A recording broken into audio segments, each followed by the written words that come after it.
ਤੁਹਾਨੂੰ ਸਭ ਨੂੰ ਪਤਾ ਹੀ ਹੈ ਕਿ ਆਪਾਂ ਪਲੱਸ 2 ਕਲਾਸ ਦੇ ਲਈ ਇੱਕ ਇੰਪੋਰਟੈਂਟ ਕੁਐਸਚਨਸ ਦੀ ਸੀਰੀਜ਼ ਸਟਾਰਟ ਕੀਤੀ ਹੋਈ ਹੈ। ਆਪਾਂ ਪਹਿਲੇ 2 ਚੈਪਟਰਸ ਨੇ ਜੋ relations and functions and inverse trigonometric functions ਉਹਨਾਂ ਦੇ ਕੁਐਸਚਨਸ ਡਿਸਕਸ ਕਰ ਲਏ ਸੀ। ਅੱਜ ਆਪਾਂ 3rd ਚੈਪਟਰ ਮੈਟ੍ਰਿਸਿਸ ਉਹਦੇ ਇੰਪੋਰਟੈਂਟ ਕੁਐਸਚਨਸ ਡਿਸਕਸ ਕਰਾਂਗੇ। ਕੁਐਸਚਨਸ ਡਿਸਕਸ ਕਰਨ ਤੋਂ ਪਹਿਲਾਂ ਕੁਝ ਬੇਸਿਕ ਕਨਸੈਪਟ ਨੇ ਜਿਹੜੇ ਤੁਹਾਨੂੰ ਪਤਾ ਹੋਣੇ ਚਾਹੀਦੇ ਨੇ। ਠੀਕ ਹੈ, ਪਹਿਲਾ ਮੈਟ੍ਰਿਸਿਸ ਹੁੰਦਾ ਕੀ ਹੈ, ਆਪਣੇ ਕੋਲ ਇੱਕ ਅਰੇਂਜਮੈਂਟ ਹੁੰਦਾ MN ਨੰਬਰਸ ਦਾ। ਜਿਵੇਂ ਆਪਣੇ ਕੋਲ ਆਪਾਂ ਨੇ 2x2 ਦੀ ਮੈਟ੍ਰਿਕਸ ਹੋ ਸਕਦੀ ਹੈ, 4x1 ਦੀ ਹੋ ਸਕਦੀ ਹੈ, 1x4 ਦੀ ਹੋ ਸਕਦੀ ਹੈ। ਅਗਰ ਆਪਾਂ 4 ਨੰਬਰਸ ਨੂੰ ਅਰੇਂਜ ਕਰਨੇ, ਮਤਲਬ ਆਪਣੇ ਕੋਲ ਜੇ 4 ਨੰਬਰਸ ਨੂੰ ਅਰੇਂਜ ਕਰਨਾ ਆਪਾਂ ਐਵੇਂ ਵੀ ਕਰ ਸਕਦੇ ਹਾਂ, 2 ਐਲੀਮੈਂਟਸ ਇਸ ਰੋ ਦੇ ਵਿੱਚ, 2 ਇਸ ਰੋ ਦੇ ਵਿੱਚ, ਜਾਂ ਐਵੇਂ ਵੀ ਕਰ ਸਕਦੇ ਹਾਂ ਵੀ ਚਾਰੋਂ ਨੰਬਰਸ ਇੱਕੋ ਹੀ ਕਾਲਮ ਦੇ ਵਿੱਚ ਲਿਖ ਲਈਏ, ਜਾਂ ਐਵੇਂ ਵੀ ਕਰ ਸਕਦੇ ਕਿ ਚਾਰੋਂ ਨੰਬਰਸ ਇੱਕੋ ਹੀ ਰੋ ਦੇ ਵਿੱਚ ਲਿਖ ਲਈਏ। ਜੋ ਇਹ ਹੋਰੀਜ਼ੋਨਟਲ ਹੁੰਦਾ ਇਹਨੂੰ ਰੋਜ਼ ਬੋਲਦੇ ਆ, ਜੋ ਵਰਟੀਕਲ ਹੁੰਦਾ ਇਹਨੂੰ ਕਾਲਮ ਬੋਲਦੇ ਆ। ਠੀਕ ਹੈ, ਤਾਂ ਆਪਣੇ ਕੋਲ ਇਸ ਅਰੇਂਜਮੈਂਟ ਦੇ ਵਿੱਚ ਆਪਣੇ ਕੋਲ ਰੈਕਟੈਂਗੂਲਰ ਜਾਂ ਸਕੁਅਰ ਅਰੇਂਜਮੈਂਟ ਦੇ ਵਿੱਚ ਜੇ 2 ਨੰਬਰਸ ਨੇ ਦੋਨਾਂ ਦੇ ਵਿੱਚ ਤਾਂ ਸਕੁਅਰ ਅਰੇਂਜਮੈਂਟ ਹੋ ਗਿਆ।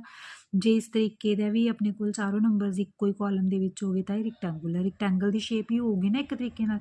ਤਾਂ ਜਿਹੜਾ ਐਵੇਂ ਦਾ ਅਰੇਂਜਮੈਂਟ ਹੁੰਦਾ MN ਨੰਬਰਸ ਆ ਉਹਨੂੰ ਆਪਾਂ ਮੈਟ੍ਰਿਸਿਸ ਕਹਿੰਦੇ ਆ। ਠੀਕ ਹੈ, ਮੈਟ੍ਰਿਕਸ ਕਹਿੰਦੇ ਆ, ਮੈਟ੍ਰਿਸਿਸ ਪਲੂਰਲ ਹੋ ਗਿਆ ਉਹਦਾ। ਤਾਂ ਸਪੋਜ਼ ਆਪਾਂ ਨੇ MN ਨੰਬਰਸ ਨੂੰ ਅਰੇਂਜ ਕਰਨਾ ਤਾਂ ਆਪਾਂ ਨੇ ਲਈਆਂ M ਰੋਜ਼ ਲੈ ਲਈਆਂ ਅਤੇ N ਕਾਲਮਸ ਲੈ ਲਏ।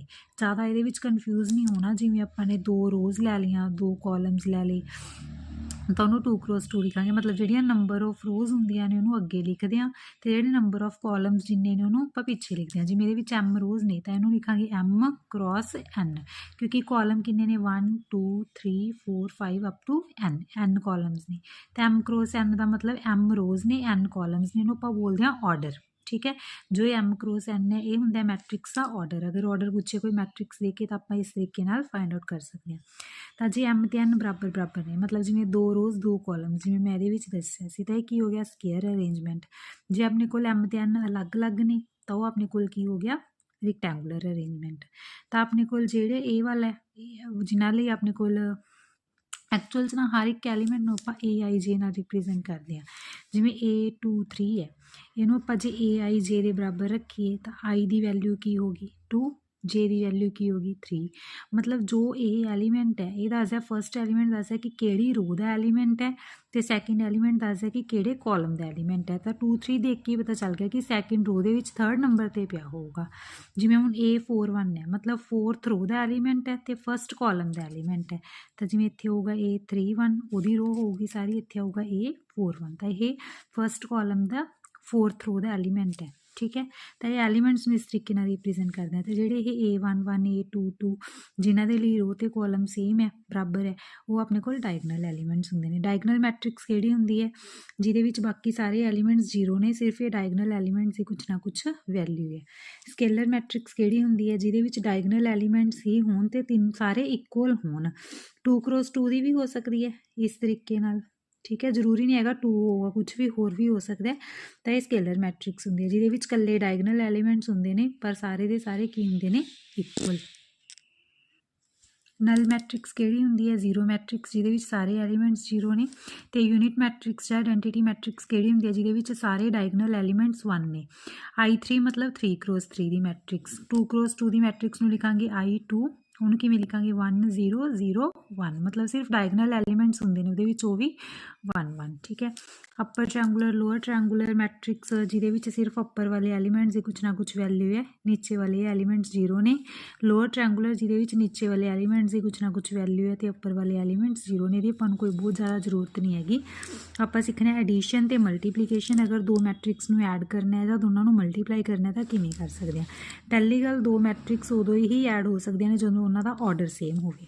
ਸਪੋਜ਼ ਆਪਣੇ ਕੋਲ ਇੱਕ ਮੈਟ੍ਰਿਕਸ ਐਵੇਂ ਦੀ ਹੈ, ਠੀਕ ਹੈ, ਅਤੇ ਦੂਜੀ ਮੈਟ੍ਰਿਕਸ ਐਵੇਂ ਦੀ ਹੈ, ਇਹਨੂੰ ਐਡ ਨਹੀਂ ਕਰ ਸਕਦੇ ਆਪਾਂ।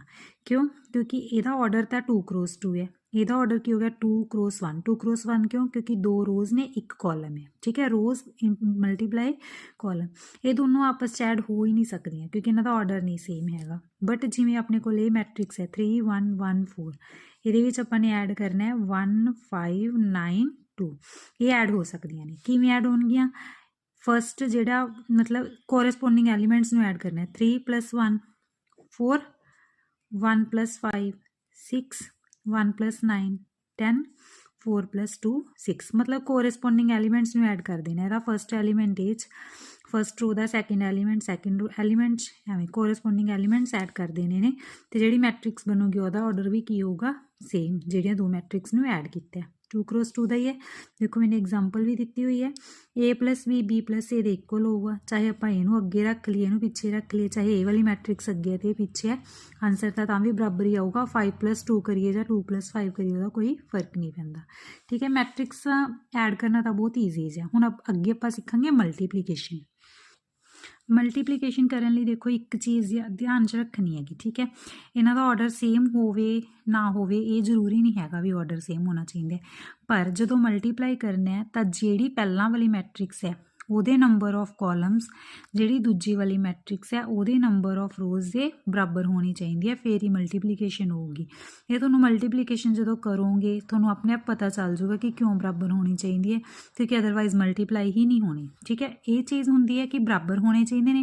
ਹੁਣ ਆਰਡਰ ਕਿੰਨਾ ਆਊਗਾ ਆਰਡਰ ਆਊਗਾ ਜਿਹੜੀ ਇਹਦੀ ਫਸਟ ਜਿਹੜਾ ਮਲਟੀਪਲਾਈ ਕਰਕੇ ਜਿਹੜੀ ਜਿਵੇਂ ਸਪੋਜ਼ A × B ਨੂੰ ਕਰਕੇ C ਬਣ ਰਹੀ ਹੈ ਤਾਂ ਜਿਹੜੀ ਇਹ C ਮੈਟ੍ਰਿਕਸ ਹੋਊਗੀ ਇਹਦਾ ਆਰਡਰ ਕੀ ਹੋਊਗਾ ਫਸਟ ਵਾਲੀ ਮੈਟ੍ਰਿਕਸ ਦੀਆਂ ਰੋਜ਼ ਅਤੇ ਸੈਕਿੰਡ ਵਾਲੀ ਮੈਟ੍ਰਿਕਸ ਦੇ ਕਾਲਮ ਇਹ ਆਪਣੇ ਕੋਲ ਜਿਹੜੀ ਰਿਜ਼ਲਟੈਂਟ ਮੈਟ੍ਰਿਕਸ ਬਣ ਰਹੀ ਹੈ ਉਹਦਾ ਆਰਡਰ ਦੱਸਦੇ ਨੇ। ਠੀਕ ਹੈ ਕਈ ਵਾਰੀ ਜਿਵੇਂ ਹੁਣ ਆਪਾਂ ਨੂੰ A ਮੈਟ੍ਰਿਕਸ ਆਰਡਰ ਦੇਤਾ 3 × 2 B ਦਾ ਦੇਤਾ 2 × 4 ਆਪਾਂ ਨੂੰ ਪੁੱਛਣ ਕਿ A × B ਦਾ ਆਰਡਰ ਕੀ ਹੋਊਗਾ ਤਾਂ ਉੱਥੇ ਤੁਹਾਨੂੰ ਕਨਫਿਊਜ਼ ਨਹੀਂ ਹੋਣਾ ਬਸ ਇਹ ਦੋਨੋਂ ਬਰਾਬਰ ਹੋਣੇ ਚਾਹੀਦੇ ਨੇ। ਠੀਕ ਹੈ ਮਲਟੀਪਲਾਈ ਤਾਂ ਹੋ ਜਾਣਗੇ ਆਰਡਰ ਕਿੱਥੋਂ ਨਿਕਲੂਗਾ ਇੱਥੋਂ ਆਰਡਰ ਕੀ ਆ ਜਾਊਗਾ A × B ਦਾ 3 × 4।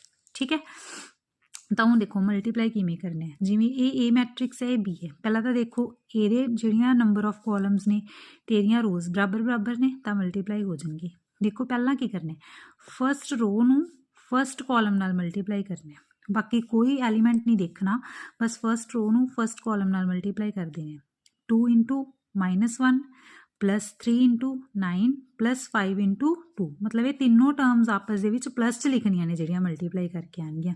ਦੇਖੋ 2 ਨੂੰ -1 ਨਾਲ ਕਰਾਂਗੇ -2 3 ਨੂੰ 9 ਨਾਲ ਕਰਾਂਗੇ 27 5 ਨੂੰ 2 ਨਾਲ ਕਰਾਂਗੇ 10। ਠੀਕ ਹੈ ਇਹ ਛੱਡਦਾ ਫਸਟ ਰੋ ਨੂੰ ਫਸਟ ਕਾਲਮ ਨਾਲ ਕਰ ਲਿਆ ਫਿਰ ਕੀ ਕਰਨਾ ਫਸਟ ਰੋ ਨੂੰ ਸੈਕਿੰਡ ਕਾਲਮ ਨਾਲ ਕਰਨਾ ਸਿਮਿਲਰਲੀ 2 × 2 + 3 × 1 + 5 × 3 ਉਹ ਉਰੇ ਲਿਖ ਦੇਣੇ ਨੇ। ਉਸ ਤੋਂ ਬਾਅਦ ਫਸਟ ਰੋ ਵਾਲੇ ਖਤਮ ਹੋ ਗਿਆ ਉਸ ਤੋਂ ਬਾਅਦ ਸੈਕਿੰਡ ਰੋ ਚੱਕਣੀ ਹੈ ਸੈਕਿੰਡ ਰੋ ਨੂੰ ਫਸਟ ਕਾਲਮ ਨਾਲ ਸਿਮਿਲਰਲੀ -6 × -1 + 2 × 9 + 9 × 2।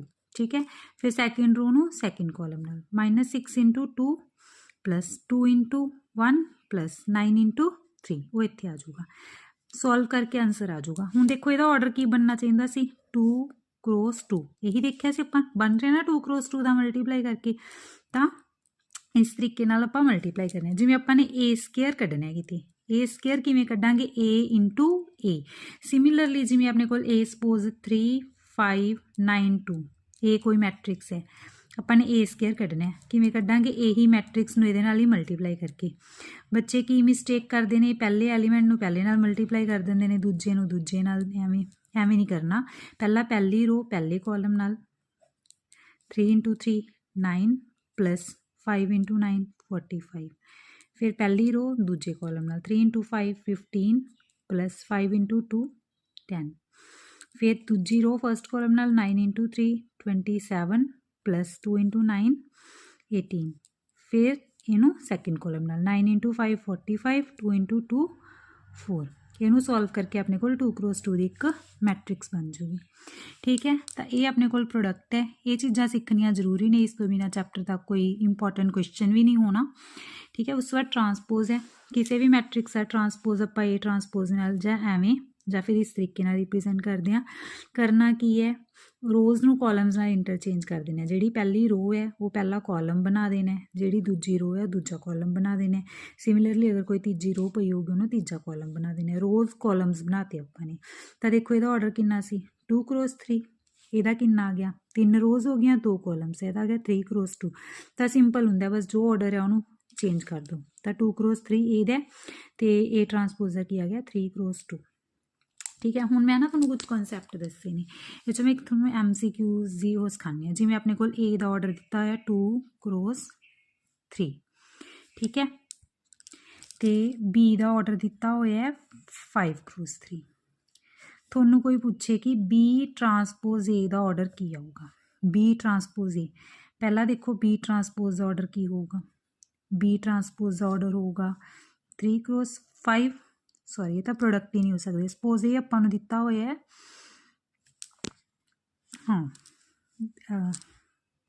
हाँ सही है अपने को B ट्रांसपोज का ऑर्डर किया जाऊगा 3x5 ठीक है, इत्थे सपोज होवे 5 उस बाद A का ऑर्डर की है 2x5 आप एक क्वेश्चन डिस्कस करते हैं। सपोज ਆਪਾਂ ਨੂੰ B ਦਾ ਆਰਡਰ ਦਿੱਤਾ ਹੋਇਆ 5x3 ठीक है, तो A ਦਾ ਆਰਡਰ ਦਿੱਤਾ ਹੋਇਆ 5x4 ਆਪਾਂ ਨੂੰ ਕਹਿਣ B ट्रांसपोज A ਦਾ ਆਰਡਰ ਕੱਢੋ, B ट्रांसपोज A ਦਾ ਆਰਡਰ ਕੱਢਾਂਗੇ। ਦੇਖੋ ਪਹਿਲਾਂ B ट्रांसपोज ਦਾ ਆਰਡਰ ਕਿੰਨਾ ਹੋਊਗਾ 3x5 क्योंकि ट्रांसपोज है चेंज हो जाएंगे।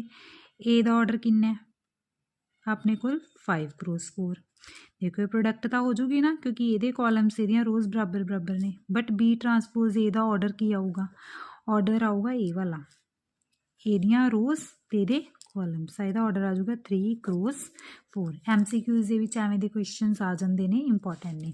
ਇੱਕ ਐਵੇਂ ਦੇ ਕੁਐਸਚਨਸ ਆ ਜਾਂਦੇ ਨੇ ਕਿ ਅਗਰ ਆਪਣੇ ਕੋਲ x5 3x + 2y ਸਪੋਜ਼ ਇਹ ਆਪਾਂ ਨੂੰ ਇਕੁਅਲ ਦਿੱਤਾ ਹੋਇਆ -3 5 3 6 ਦੀ ਆਪਾਂ ਨੂੰ ਕਹਿਣ ਕਿ x and y find out करो।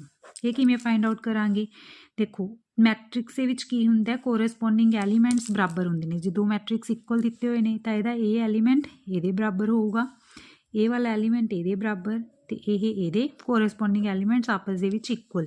ਤਾਂ ਇੱਥੋਂ x ਦੀ ਵੈਲਿਊ ਕਿੰਨੀ ਆ ਜੂਗੀ -3 ਤੇ x + 2y ਦੀ ਵੈਲਿਊ ਕਿੰਨੀ ਆ ਜੂਗੀ 6। x ਦੀ ਵੈਲਿਊ -3 ਇੱਥੋਂ ਨਿਕਲ ਗਈ, ਉਹ ਇਸ 'ਚ ਪੁੱਟ ਕਰ ਦਾਂਗੇ ਆਪਾਂ। ਪੁੱਟ ਕੀਤਾ ਕਿੰਨਾ ਆ ਗਿਆ 2y = 6 + 3 ਮਾਈਨਸ ਹੈ ਉੱਧਰ ਜਾ ਕੇ ਪਲੱਸ 'ਚ ਹੋ ਗਿਆ ਤਾਂ y ਦੀ ਵੈਲਿਊ ਕਿੰਨੀ ਆ ਜੂਗੀ 9/2। ਮਤਲਬ ਕਿਸੇ ਵੀ ਫਾਰਮ 'ਚ ਇਕੁਏਸ਼ਨਸ ਬਣ ਜਾਣਗੀਆਂ, ਸੋਲਵ ਕਰ ਲਾਂਗੇ ਉਹਨਾਂ ਨੂੰ ਤਾਂ, ਬਟ ਇਹ ਪਤਾ ਹੋਣਾ ਚਾਹੀਦਾ ਕਿ ਕੋਰਸਪੋਂਡਿੰਗ ਐਲੀਮੈਂਟਸ ਆਪਸ ਦੇ ਵਿੱਚ ਬਰਾਬਰ ਰੱਖਣੇ ਨੇ, ਉੱਥੋਂ ਸੋਲਵ ਕਰਕੇ x y ਦੀ ਵੈਲਿਊ ਆਪਾਂ फाइंड आउट कर ਲਾਂਗੇ। एक होर किस तरीके के क्वेश्चन आते हैं, जिवें अपन कोई मैट्रिक्स देती ठीक है 4 9 2 3 सपोज 1 7 पहला तो यदा ऑर्डर दसो, यदा ऑर्डर की होगा 3x2 क्योंकि 3 रोज़ ते 2 कॉलम्स। तो हुण अगर कोई पूछे कि इस दे विचों A31 की वैल्यू दसो, 31 मतलब थर्ड रो दे फर्स्ट कॉलम का एलीमेंट। देखो पहला first row second row third row, यही है थर्ड रो, ਇਹਦੇ फर्स्ट कॉलम का एलीमेंट किन्ना है 1 तो A31 की वैल्यू किन्नी आ गई 1। जे A22 की वैल्यू पूछो वो किन्नी आऊगी सैकेंड रो सैकेंड कॉलम, सैकेंड रो ये है तो A22 की वैल्यू किन्नी आ जूगी 3। तो हुण तुसीं सारे दसोगे A12 की वैल्यू कमेंट सैक्शन दे विच ठीक है, A12 की वैल्यू किन्नी होएगी। किहड़े क्वेश्चन आ सकते हैं, पहला अपने को क्वेश्चन है अपन A की वैल्यू दी हुई है तो क्या होया भी A² - 8A की वैल्यू KI के इक्वल है ठीक है। आप K फाइंड आउट करना है। पहली गल आई की होंगे, आई आइडेंटिटी मैट्रिक्स होंगे, आप डिस्कस किया सी। अगर तो A 2x2 की मैट्रिक्स है तो आप आइडेंटिटी भी 2x2 की लिख लाँगे, 3x3 की है तो 3x3 की लिख लाँगे ठीक है। जिस ऑर्डर की A है उस ऑर्डर की ही आइडेंटिटी मैट्रिक्स ले लाँगे। सब तो पहला A² फाइंड आउट करना है। मैं की दसिया सी कि अगर A² फाइंड आउट करना है तो A नूं A नाल मल्टीप्लाई करना है, सीधा स्केयर नहीं करना। बहुत सारे स्टूडेंट्स सीधा स्केयर कर देंगे ने मैट्रिक्स के एलीमेंट्स नूं, उवें नहीं करना। आपां A नूं A नाल मल्टीप्लाई करना है, जिवें आपां मैट्रिक्स नूं प्रोडक्ट कीता सी उवें करना है। फर्स्ट रो फर्स्ट कॉलम नाल, फर्स्ट रो सैकेंड कॉलम नाल, सैकेंड रो फर्स्ट कॉलम नाल, फिर सैकेंड रो सैकेंड कॉलम नाल। देखो पहला फर्स्ट रो नूं फर्स्ट कॉलम नाल कीता 1 × 1 1 0 × -1 0, फिर फर्स्ट रो नूं सैकेंड कॉलम नाल 1 × 0 0 0 × 7 0, फिर सैकेंड रो नूं फर्स्ट कॉलम नाल -1 × 1 -1 7 × -1 -7, सैकेंड रो सैकेंड कॉलम नाल -1 × 0 0 7 × 7 49। सॉल्व किया, सॉल्व करके आ गया उन्होंने ऐड करके टर्म्स में। उस तो बाद अपन लैफ्ट हैंड साइड की दी हुई 8 स्केयर ए स्केयर माइनस 8 ए स्केयर की वैल्यू पुट करती -8 इंटू ए की वैल्यू अपने को मैट्रिक्स जो गिवन है वो वैल्यू पुट करती। फिर दो मैट्रिक्स जिवें आप ऐड करते हैं कोरस्पोंडिंग एलीमेंट्स में उवें सबट्रैक्ट करने हैं। देखो सब तो पहला 8 नूं अंदर मल्टीप्लाई कर लाँगे। अगर किसी भी मैट्रिक्स से बाहर कोई स्केलर पिया तो वो सारे एलीमेंट्स नाल मल्टीप्लाई हो जाते हैं अंदर जाके।